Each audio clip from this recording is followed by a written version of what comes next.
Oh my God. What's up? um, excuse my absence, excuse lack of any kind of videos. You guys don't know how busy I've been the past month. Super busy, and I didn't have to sign an NDA or anything, or we weren't told not to say anything. So I'd like to tell you what I've been doing lately. I've been doing quite a bit of film, television work. So let me kind of just share with you what's going on with that. So about a month ago, this is where kind of like the craziness started. Also, Halloween orders. Also, in addition to the craziness of me being busy, being a mom, being a wife, being all those other things. So a month ago, I did a gig for. I'm just gonna get right into it because we got a lot of cover. So it's a lot to talk about. I got a gig doing something for Condé Nast, and I mean, not like I was in a huge position, like I was just a PA. But I don't know if anybody follows me on Instagram. I did have a photo about a month ago. I was like on set and I had like pictures of white sands. So I was doing something. I was like a PA for them. I was doing runs. Met a really nice lady who was a talent. Um, she's like a traveling social media influencer. She's an older woman. It was really cool to be a part of. So that went on for a few days, and then just the craziness of Halloween and orders are coming in. I have tons of inquiries about wedding dresses. Right now, I have a few Halloween costumes going on that I have to complete. So I have that on my table. Another thing that I have that I just wrapped yesterday. What's today? I just wrapped yesterday, and today's not. I mean, today's not even technically a day off. I have to do returns, but we wrapped yesterday, and we were doing this thing for Levi's and the Khalid Foundation. So I was the production designer. So basically, more or less, like you so like okay, let me try and break this down because it can encompass some other roles could encompass a lot of other things. It just depends on like the budget, I guess. So my best understanding in trying to explain this is that like so like let's say you see a music video, right? You obviously know that they're on a set and the way things are placed, or if it's like a crazy colorful thing, or there's like weird furniture in the background.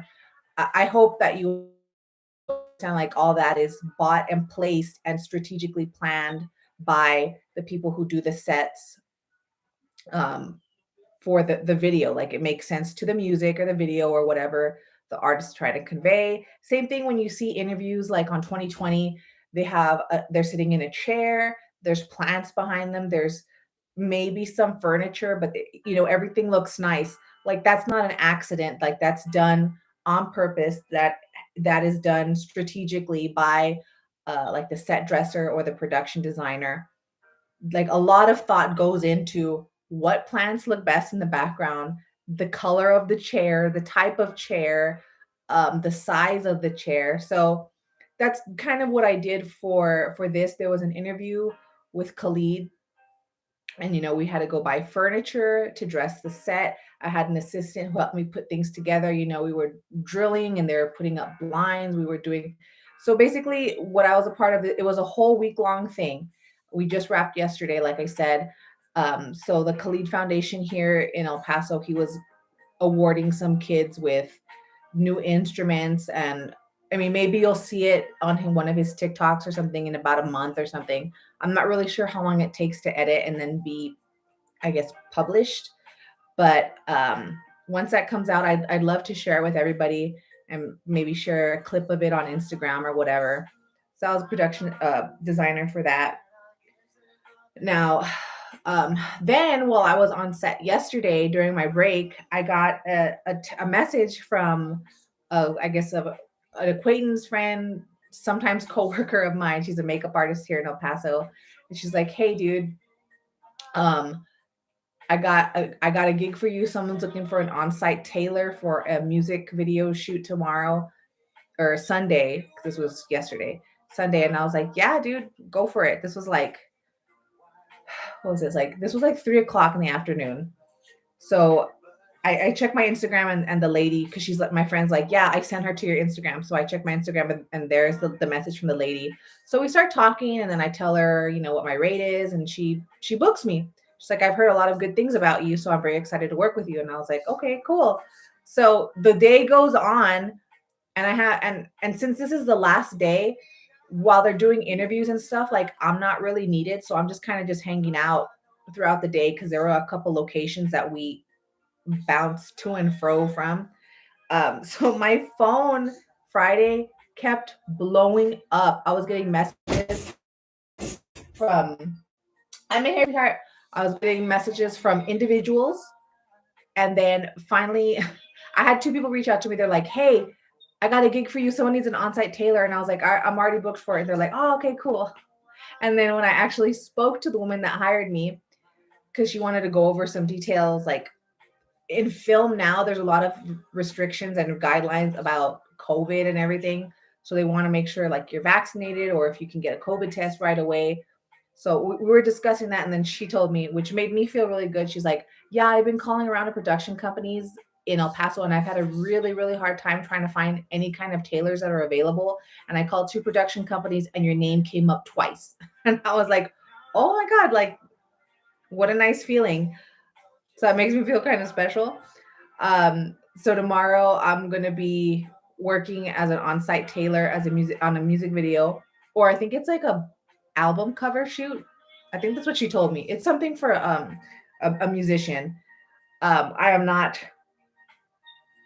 new to that. I did it. I don't know if you guys have heard me talk about this on other lives. I did the same thing basically for a Solange video when she shot in Truth or Consequences for her. I think it was Coming Home, or I'm Coming Home.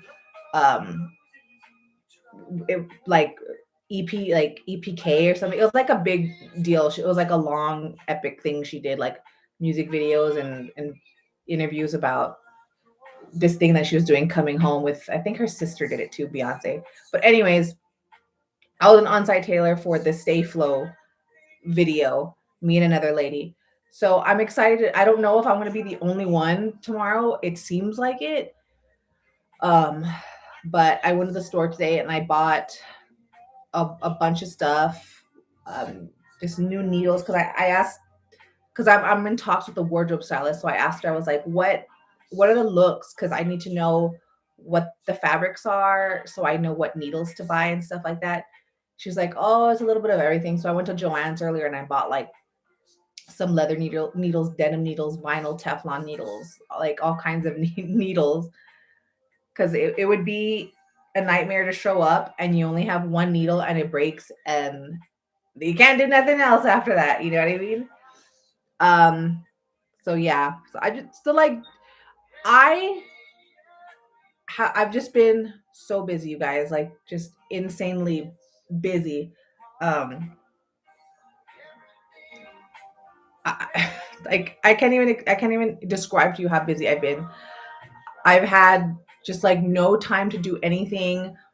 I had technically sort of a day off today, but like I said, I had to do returns. So like, with it's kind of like wardrobe. If anybody has ever been in wardrobe, like, you rent clothes, you buy clothes, they pick out a bunch of stuff, and then you return what wasn't used, or what might have been lightly used. And I know that sounds super ghetto, but it's like really common in the industry. So the same goes for production design, like art department. You buy stuff that maybe was lightly used, like some plants, and you go and return it because they need, like, to bring the budget down as small as possible. And then obviously, like, they're not going to just give you their stuff that they buy, so you have to return it so that way they can, start shrinking the budget. So I started doing that today. I returned just a bunch of things, and it feels so strange when you go return stuff. And it was funny because I was in a Facebook group the other day, and another person who was doing production design talked about, does anybody else feel weird on the return days when you go? Like, it makes you feel so guilty, because a lot of times when you go return stuff, like, the general question is, was there anything wrong with this product, or why are you returning it? Which is not like a rude question. Like, it's an honest question, like, so they could write it down and the return logbook or whatever at the department stores. So yeah, like it's a really weird feeling. So like I bought a couple things from Walmart. So you'll go from like, you try not to return everything at the same store. So you'll split up different Walmarts to return stuff. Um, Try and go on different days so they don't remember you. It's really a ghetto practice, but like I said, it's quite common. Um, so right now I went to go try and return something, and there's actually a cluster fuck that just appeared out of nowhere. I didn't realize it. So I have to get that corrected this week, and I don't even know what to do. Uh, but like, hey, I mean, besides my troubles with returning stuff, I got to see Khalid. If you don't know who Khalid is, he's like one of the most famous young artists right now. Um, and he's not technically from El Paso, but he, I guess, lived many years here. So like, he kind of claims us, and we claim him because he helps the city a lot. In a positive way, not like people are always saying, "Oh, El Paso's dangerous because it's across from Juarez, Mexico, which is the most dangerous city, one of the most dangerous cities on this planet." Um, so he helps out a lot, and what his foundation did is really going to change lives for some kids. And I hope if you follow him or you're aware of the Khalid Music Foundation, I think that's what it's called, and they partnered up with another music program for a big apparel brand. So if you follow any of them, Khalid or his foundation, then maybe you have an idea if they've talked about it yet, or you will see what I'm talking about now when it finally comes through. So I saw him. He came, and him and his crew, they surprised these kids in one of the poorest zip codes here in El Paso. It was really amazing. And some of the kids were crying, like they were so excited to see him. And then he did like another thing for the kids, which was really so amazing. I really can't wait for this to come out so I could post it on my Instagram and be like, this is what I'm talking about. Like I'll put a post up in my community tab, like this is what I was talking about. But um other than that, support local coffee. Amber's Coffee House, Horizon City, Texas. Please support local, because a Starbucks just opened up across the street from them. And of course, you know what that means.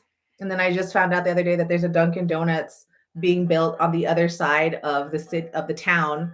So you know what that means too. So if you are in the Horizon City area and you like good coffee, I recommend supporting Amber's, because we don't want them going the way of the dodo, okay? So I'll just leave it. I'll leave it at that. But I mean, I've been so busy, you guys. I'm not gonna be, and I'll just say this now. I'm not gonna be taking any more orders for Halloween. So if you already got your Halloween order in, good, because I'm not accepting any more. I don't even think I'll accept any more local ones. If you got in right now or you haven't ordered yet, but we're talking about the order and I'm trying to get you your quote, like you're safe. But if you haven't yet and you've been thinking about contacting me for anything, I'm so sorry, but I'm going to close the doors as of now, because I'm so busy and I need to get other people's stuff done. And then I don't even know, like everything's starting to come in at once as far as work goes. And when I say work, like my like television, film stuff. So we'll see. This was my first time as a production designer. I've worked in art department before. Um, it kind of reminds me of like being a wardrobe stylist, but I'm working with the actual set and dressing it rather than dressing a human body. So it to me, it's kind of the same. And then like I know my way around tools and I know how to do some things, you know, like I understand if I have to drill into a concrete block, I have to use masonry drill bits and not just like regular drill bits, or try and hammer a nail into the wall, because that won't work. Um, so yeah, so I'm gonna take. I just found out my call time for my job tomorrow, which is way later than what I thought. So I'm going to be able to rest. My husband and I, we are 2 episodes behind on What We Do in the Shadows. That is like my favoriteest show right now. I've been trying to watch Why the Last Man, and dear God, I'm trying. Okay, that guy Yorick, don't get me started. He's the wrong man to have lived. What episode I'm on right now? They're trying to smuggle him to across into Canada. I don't know. They're trying to smuggle him, and he's like, "But I want to go to Ohio and find Beth." It's like, oh my god! Like, I literally cannot talk about this man without mocking his character, like some terrible Keanu Reeves voice, because that's how much. And not that I'm saying Keanu Reeves irritates me, but like his character Yorick just has that air about him, but in the negative sense, and I hate him. And my husband, my husband likes the show. He's trying to get into it, and every time I see him, I'm like, "Hey, what are we gonna do about Beth?" It's like, baby, Beth left you. You're the last man on earth. Like, you better hide because they're gonna chop you up in pieces to try and find out why you didn't die when this virus hit. Yeah, and of course he has to be like the president's son. Dear God. I'm gonna give it a try, you guys. I really am. And then another thing about this show, at first when I started watching it, I was like, wow, are they trying to say that men aren't shit because they killed them all in this show? I was like, this is very interesting. Let me see more about this. And then as it went on, I was like, okay, are they actually trying to say that women aren't shit because they're losing their, no one knows how to run the nuclear power plants. Like, there was apparently no women working in that department. They don't know how to, like, it just seems like they're so lost. And I'm not really sure yet what the show is trying to convey. Like, we need each other, or women cannot function without men, or men are actually weaker because they all died from this virus. I'm trying to understand this, at the same time have this growing hate for this York character. So forgive me. Do you feel the same way? Because I'm just trying my best here, people. Just trying my best. Um, so I'm gonna get off now. I'm gonna finish my coffee. Like I said, I'm gonna go catch up on what we do in the shadows, because that's my speed right now. That's where my brain is. And then tomorrow, great. All right. Have a good weekend, guys. Bye.